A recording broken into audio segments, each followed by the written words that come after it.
বাজারে গিয়ে হঠাৎ করে পাটা থেমে গেল। ওখানে দেখি খোলা বাজারে সম্পর্ক বিক্রি হচ্ছে।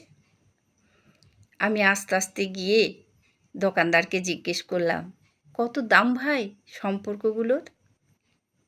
দোকানদার আমার পরিস্থিতি দেখে একটা চেয়ার আগিয়ে দিয়ে বলল, কোন সম্পর্কটা কিনতে চান আপনি? বাবা ছেলের, না ভাই বোনের, না মায়ের, না বিশ্বাসের, মানবতার, না ভালোবাসার? আমি কথাগুলো শুনে স্তম্ভিত হয়ে গেলাম।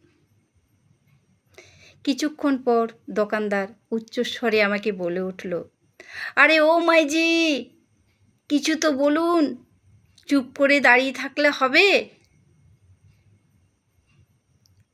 আমি আবারও চুপ করে রইলাম। দোকানদার বলল, আরে ভাবুন ভাবুন, কোনটা নিতে চান আপনি? আমি এবার ভাবতে শুরু করলাম। ভাবছি কার সাথেই বা আলোচনা করব। আমার বাজেট তো সীমিত।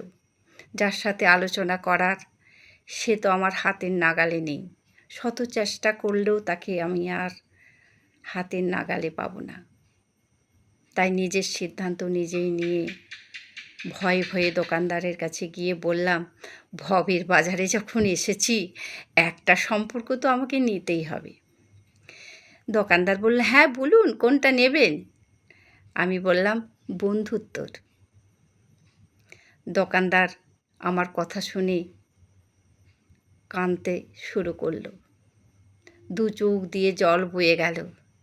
বলছে, এই সম্পর্কটার জন্যেই তো এখনো দুনিয়াটা চলছে। তবে এর দাম আপনি কেন, আমরা কেউই দিতে পারবো না। এখনো এই সম্পর্কটা বিক্রি হয়ে যায়নি। যেদিন এই সম্পর্ক বিক্রি হয়ে যাবে সেদিন পৃথিবীও থেমে যাবে।